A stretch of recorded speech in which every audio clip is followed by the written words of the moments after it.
त्याबद्दल सर्वप्रथम त्यांचे मी आपल्या सर्वांच्या वतीनं अभिनंदन करतो. मी आल्याबरोबर सरांचं मार्गदर्शन ऐकत होतो. मग सूचना अशी आली की आधी आपण उद्घाटन करून घेऊ, पण मला असं वाटत होतं की त्यांचं जे काही संवाद चालला होता तो खंडित होऊ नये. आपण नंतर करू, मला उद्घाटन. मी थांबतो अर्धा तास, कारण इतकं सुंदर, इतकं चांगलं विवेचनपूर्व त्यांचं चाललं आणि अतिशय महत्त्वाचं चाललं होतं की आयुर्वेदाचं महत्त्व काय आहे,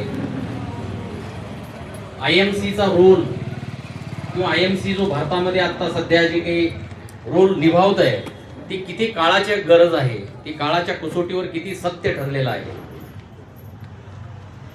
त्याबद्दल त्यांचं विवेचन मी ऐकत होतो मधीपासून. आणि ते खरंच आहे. आपण म्हणतो की preventive is better than cure.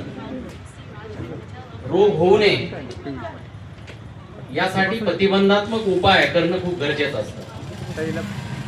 पण काळ जसा बदलत चालला, काळ जसा पुढे गेला आणि लोक आपली प्राचीन संस्कृती, आपला आयुर्वेद विसरत गेले.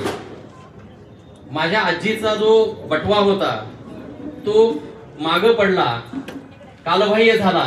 त्याची जागा वेगवेगळ्या रूपानं वेगवेगळ्या राहिनी घेतली आणि एक पद्धतीनं आपल्या आयुर्वेदाचा ऱ्हास आपण आपल्या डोळ्यांनी पाहिला. बरोबर आहे.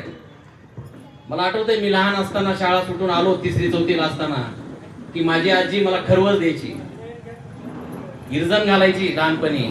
आठवत, आता इरजण तुम्हाला बऱ्याच जणांना माहित आहे नसेल, पण बरेच जुने लोक आहेत त्यांना माहित आहे की मडक्यामध्ये दूध विरजण घालायचं. त्यावेळी फ्रीज नसायचे ना, पण तरी पण माझी आजी 2-2 दिवस दूध नसायचं नाही माझ्या घरी. बरोबर की नाही. म्हणजे आयुर्वेदामध्ये, आपल्या प्राचीन संस्कृतीमध्ये सगळं काही आहे. आणि हळूहळू फक्त आपल्या विज्ञानानं जी झडप आपली घातली आणि त्याचा अर्थ आपण व्यवस्थित न घेतल्यामुळं ते लोप पावत गेलं. मला आता आठवलं की माझी आजी आता एक 3 वर्षापूर्वी वारली, वयाच्या 104 वर्षापूर्वी. 104 वर्ष झाली. तिला शेवटपर्यंत चष्मा नव्हता. हरिपाठ ते खडखडा म्हणायची, पाठच होतं, पण तू ती समोर आलं की खडखडा वाचायची. शेवटपर्यंत तिनं, अगदी शेवटच्याला फक्त वाड्यामध्ये फिरताना काठी घेऊन मग हे करायची. सगळं स्वतः केलं आणि शेवटच्या 12 तासामध्ये थोडेफार बदल झाले आणि त्या 12 तासात आजी आमची गेली. 104 वर्ष.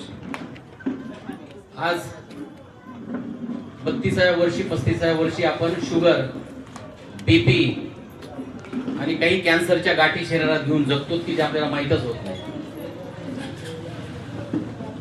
नाहीत आपल्याला. हा काळाचा महिमा आहे. परंतु आपण सुजाण आहोत, आपण सुशिक्षित आहोत. आपण जर चिकित्सकपणे आपण जर पाहिलं तर नक्कीच आपल्याला लक्षात येईल की जो जुना काळ होता, जे भारताचं प्राचीन संस्कृती होती, जो आयुर्वेदाचं महत्व आपल्या याच्यात होतं, ते किती अधोरेखित होतं.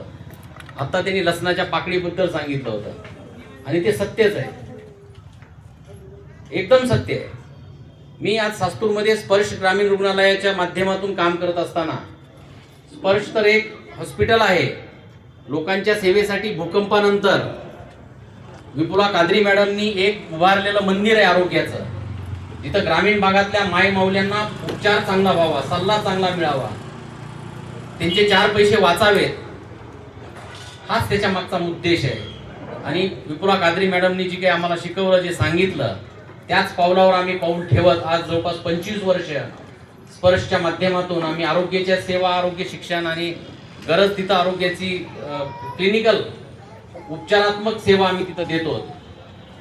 मग लक्षात असं आलं की लोक खूप छोट्या छोट्या कारणासाठी लांबून येतात, की जे कारण ते घरातही चांगल्या पद्धतीनं काळजी घेतली तर दूर होऊ शकतात. मग आम्ही सर आरोग्य शिक्षण म्हणून एक उपक्रम चालू केला आणि आज लातूर, धाराशिव तालुक्यातल्या आणि परभणीतल्या काही अशा 142 इंटेरियर गावामध्ये, जिथं आरोग्याची कोणती सुविधा नाही, अशा गावामध्ये आरोग्य आपल्या दारी या उपक्रमाअंतर्गत एक मोठा प्रोजेक्ट आम्ही त्या माध्यमातून चालू आहे आमच्या गेले 10-7-8 वर्षापासून. आणि त्याही याच्यातून त्या ग्रामीण भागातल्या मौल्यांपर्यंत आरोग्य शिक्षण कसं पोहोचावं हा एक उपक्रम आहे. पण हे करत असताना एवढं मात्र लक्षात येतं की ॲलोपॅथी उपचारापेक्षा आयुर्वेदिक उपचार खूप प्रभावी आहे. आयुर्वेदिक उपचार म्हणजे मी सुरुवातीला म्हणलं की prevention is better than cure, ते तंतोतंत करायचं. आजार होऊच नये याची काळजी जर आपण घेतली आणि त्या पद्धतीनं जर आपण आयुर्वेदाचा त्याचा वापर आपल्या घरात केला तर 100% तुम्हाला दवाखान्याची पायरी चढायची गरज नाही. बरोबर आहे. पण दुर्दैव आज काळाचा इतका आपल्याला पगडा आहे आपल्या ह्याच्यावर की आपल्याला आता भयानक परिस्थितीला सामोरं जावं लागतं. भयानक परिस्थितीला सामोरं जावं लागतं. कॅन्सर आधी म्हणायचे की जो तंबाखू खातोय, गुटखा खातोय, दारू पितोय त्याला कॅन्सर 100% होणार. ते एक हायरिस्कचं कारण आहे. पण आज आयुष्यभर शुद्ध शाकाहारी, तंबाखूचा कण आयुष्यभर खाल्ला नाही, सुपारीचं खांड खाल्लं नाही, तेही लोक कॅन्सरने मेले. तेही लोक कॅन्सरने गेले. फार उदाहरण लांब नाहीये. माझ्या शेजारी हराळी गाव आहे आणि ज्ञानप्रबोधिनी संस्था आहे तिथे. ज्ञानप्रबोधिनीमध्ये डॉक्टर ठिशीकर मॅडम, शास्त्रज्ञ मॅडम, मराठीच्या साहित्यिक, लेखिका, आयुष्य समाजाला समर्पण केलेली स्त्री, जिनं लग्न केलं नाही, वर्षातून 1 महिना हिमालयामध्ये त्या जायच्या, संपूर्ण महिनाभर मौन व्रत, शब्द बोलायचा नाही आणि आयुर्वेदाचा अभ्यास करायचा, साहित्याचा अभ्यास करायचा. त्या वयाच्या 77व्या वर्षी त्यांना 3ऱ्या स्टेजचा कॅन्सर डिटेक्ट झाला आणि 6च महिन्यामध्ये त्या वारल्या. मग काय म्हणायचं, त्या मौलीने आयुष्यभर शाकाहार, व्यसनाचा तर विषयच थोडा, समाजासाठी त्यांनी वाहून घेतलेलं आयुष्य आणि त्यांना कॅन्सर झाला. मग का असा होतो? खूप त्याच्या माग अभ्यास करण्याची गरज आहे. पण बदललेली जीवनशैली, घराच्या बटव्याकडे केलेलं दुर्लक्ष, आयुर्वेदाकडे केलेलं संपूर्ण दुर्लक्ष, माझ्या शेजारी, माझ्या घराच्या शेजारी, माझ्या शेताच्या बांधावर काय उगवतंय त्याचं मला माहितीच नाही काही, किंवा त्याचा मी वापरच करत नाही. बरोबर की नाही? आणि सगळं बाजाराच्या साहित्यावर मी अवलंबून राहतो. त्यामुळे नकळतपणे हे सगळे आजार आपल्या शरीरामध्ये वेगवेगळ्या माध्यमातून आपल्या शरीरामध्ये आलेले आहेत. बरोबर आहे की नाही? हे सत्य